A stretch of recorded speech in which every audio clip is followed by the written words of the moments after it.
So finally Avengers doomsday से कुछ updates आए हैं और ये थोड़ा सा शॉकिंग। रूमर है कि अवतार फायर एंड ऐश के साथ डूम्सडे का पहला लुक या फिर कहीं टीजर हमें देखने को मिलेगा और इस टीजर में मोस्टली डॉक्टर डूम को ही दिखाया जाएगा और बाकी यूनिवर्सेस के कुछ फास्ट ग्लिम्सेस होंगे। लेकिन जो चीज इसको स्टैंड आउट कराता है वो है डॉक्टर डूम के बॉडी का डिस्क्रिप्शन, जो कि बहुत ही बुरी तरह से डैमेज है और इसलिए डॉक्टर डूम के लिए उसका सूट बहुत जरूरी बन गया है। अब देखा जाए तो ये आयरन मैन से भी पैरेलल ड्रॉ करता है, जहां टोनी के लिए आर्क रिएक्टर जरूरी था वहीं डॉक्टर डूम के लिए उसका सूट जरूरी होने वाला है। पर मुझे लगता है जहां आर्क रिएक्टर टोनी के पावर का सोर्स था वहीं डॉक्टर डूम के लिए उसका सूट उसके पावर का सोर्स नहीं बल्कि उसके पावर को कंटेन करने के लिए होगा। अब मैं यहां अपने कन्वीनियंस के लिए ये बोल सकता था कि डॉक्टर डूम की बॉडी जो डैमेज दिखने वाली है उसके पीछे का रीजन वो पुरानी थ्योरी हो सकती है, जिसमें यह बताया गया था कि जैसे डॉक्टर स्ट्रेंज ने अपने वेरिएंट की डेड बॉडी को पोजेस किया था उसी तरीके से डॉक्टर डूम भी अर्थ 616 के टोनी को पोजेस करेगा और इसीलिए हमें जो डॉक्टर डूम दिखने वाला है वो टोनी के जैसा दिखेगा और उसकी बॉडी भी डैमेज होगी, क्योंकि स्नैप की वजह से उसका क्या हाल हुआ था वो तो हम लोगों ने देखा ही। इसीलिए डॉक्टर डूम को भी ऐसा सूट चाहिए होगा जो टोनी के बॉडी को सड़ने या फिर कहीं खत्म होने ना दे, जिसके लिए उसने एक सूट बनवाया जो कि उसके बॉडी को प्रिजर्व करता है। पर इससे एक दिक्कत ये होती है कि डॉक्टर डूम हेविली डिपेंडेंट हो जाएगा सूट पर, बिल्कुल टोनी के जैसे, जिस वजह से अगर किसी तरह सूट को डिस्ट्रॉय कर दिया गया तो समझो डॉक्टर डूम हार जाएगा। पर हम जानते हैं कि डॉक्टर डूम का प्लान में ऐसा कमी होने का चांसेस ना के बराबर होता है और इसीलिए मुझे लगता है कि डॉक्टर डूम के बॉडी में ही इतना ज्यादा पावर होगा कि उसको होल्ड करने के लिए या फिर कहें आसपास की डिस्ट्रक्शन को कंट्रोल में रखने के लिए उसने इस आर्मर को पहना होगा। इसको आप बेन 10 में दिखने वाले पैंडोर के जैसा समझ सकते हो, जिसको कैद करके रखा गया था एक कंटेनमेंट सूट के। और अब जब मैंने इस पॉइंट को उठा दिया है तो यहां पर एक पॉसिबिलिटी दिख रही है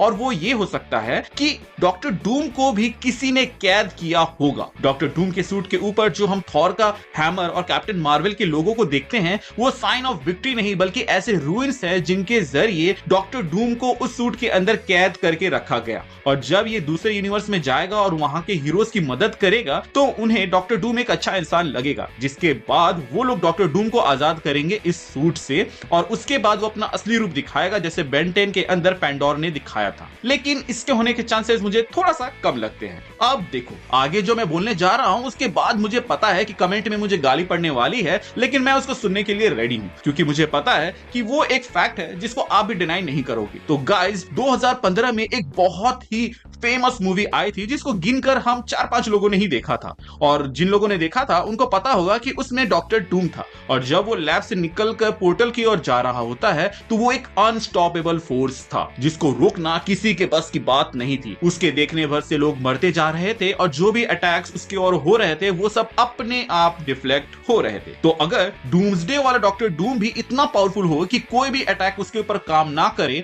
और वो एक एक करके सबको हराए उनके ही यूनिवर्स में जाके, तो भाई देखकर मजा ही आ जाएगा। और जब वो इन सबको हरा देगा तो उसके बाद अवेंजर्स, फैंटास्टिक फोर और एक्स-मैन को एक साथ टीम अप करके एक प्लान बनाना पड़ेगा उसको रोकने के लिए, जिसको देखकर हमें मजा आ जाएगा। नोट, यहां सिर्फ मजा ही आएगा लेकिन वो डॉक्टर डूम को नहीं हरा पाएंगे क्योंकि डॉक्टर डूम फिर भी डूम्सडे को ट्रिगर करेगा और उसके बाद मल्टीवर्स खत्म होगा और बैटल वर्ल्ड बनेगा, क्योंकि ये भी डॉक्टर डूम के ग्रैंड प्लान का पार्ट होगा। असल में डॉक्टर डूम अपने बैटल वर्ल्ड को बनाने के लिए अपने ऑल पावरफुल इस फॉर्म को सैक्रिफाइस कर देगा। ये सॉर्ट ऑफ सुप्रीम स्ट्रेंज के मल्टीपल सुपर पावर विंग्स की बलि देने जैसा होगा, लेकिन जहां सुप्रीम स्ट्रेंज ने अपने एडी सिरे की चोटी का दम लगाकर नए यूनिवर्स को बनाया था जिसका पार्ट वो खुद नहीं बन पाया था, वहीं हमारा डॉक्टर डूम ना सिर्फ इस मल्टीवर्स के कोलैप्स के बाद अपने यूनिवर्स को बना पाएगा बल्कि वो मल्टीपल यूनिवर्स को जोड़कर बैटल वर्ल्ड बनाएगा जिसमें अलग अलग तरह के लोगों के लिए एरियाज होंगे, जैसे कि ज़ॉम्बीज के लिए ज़ॉम्बी का एरिया और वहीं गामा इन्फेक्टेड लोगों के लिए गामा वर्ल्ड, और इस जगह को राज करेगा डॉक्टर डूम। लेकिन इस सैक्रिफाइस की वजह से डॉक्टर डूम, जो कि इससे पहले ऑल पावरफुल था,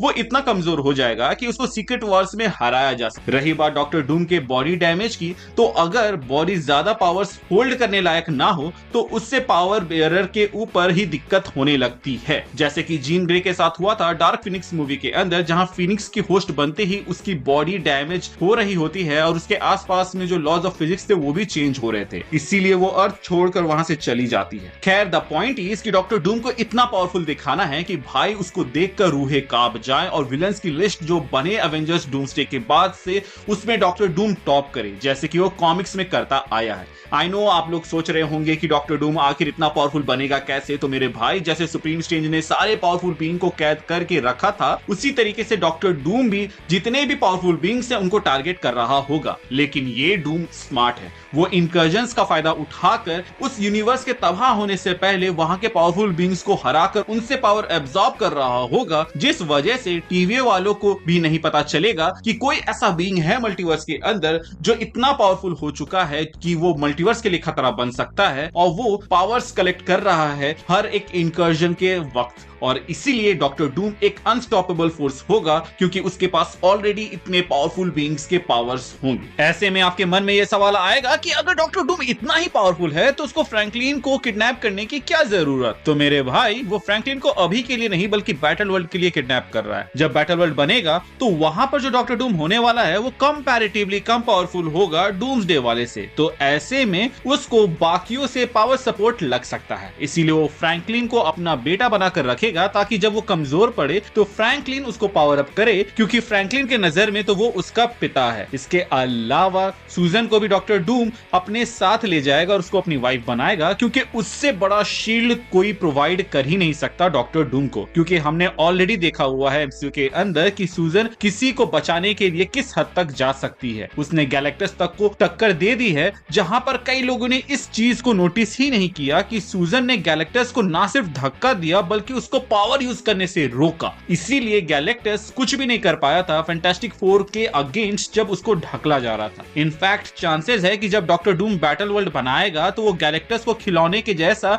अपने कैसल में रखेगा, जैसे कि सीक्रेट वॉर कॉमिक्स के अंदर हुआ था। पर डिफरेंस यहाँ पर यह होगा कि कॉमिक्स में वो सिर्फ शो के लिए था, पर मूवी के अंदर वो एक की हो सकता है सूजन और फ्रैंकलिन को याद दिलाने के लिए कि उसका असली पति रीड रिचर्ड्स है, क्योंकि गैलेक्टस के पास फुल अल्ट्रा 40 के रेजोल्यूशन में वो फुटेज होगा जहां पर फैंटास्टिक फोर ने मिलकर उसको हराया था। तो ऐसे में आप देख सकते हो कि कैसे हर एक डॉट कनेक्ट हो रहा है। मार्वल वाले जानते हैं कि हमने इन्फिनिटी वॉर और एंड गेम को इतनी बार देखा हुआ है जितनी बार उन्होंने एडिट होने के बाद भी नहीं देखा, वरना दो एंटमैन दिखाने वाली गलती उनसे ना होती। खैर, अब हम लोगों ने इन्फिनिटी वॉर और एंड गेम इतनी बार देख लिया है तो हम भी यही एक्सपेक्ट कर रहे होंगे कि जैसे थैनोस ने इन्फिनिटी स्टोन्स को कलेक्ट करके खुद को सर्वशक्तिशाली बनाया था, वैसे ही डॉक्टर डूम भी इस बार 10 रिंग्स और कमाला के बैंगल्स को कलेक्ट करेगा और पावरफुल बनेगा। लेकिन यहीं पे मार्वल हमें सरप्राइज करेगा, जहां वो डॉक्टर डूम को पहले ही इतना पावरफुल दिखा देंगे कि उसको किसी रेलिक की जरूरत नहीं, बल्कि उसको कमजोर या फिर कहें उसके पावर्स को लिमिट करने के लिए एक आर्मर की जरूरत पड़ेगी, जो कि हमें देखने को ऑलरेडी मिल चुका है। लेकिन ये सब तो मेरे थ्योरी का पार्ट है, बाकी असलियत जो होगा वो तो मूवी में ही पता चलेगा। तुमको कैसा डॉक्टर डूम देखना है एवेंजर्स डूम्सडे में, वो मुझे कमेंट सेक्शन में जरूर बताना। क्या तुम एक इतना पावरफुल डॉक्टर डूम देखना चाहते हो जिसके सामने हीरो टिक भी ना पाए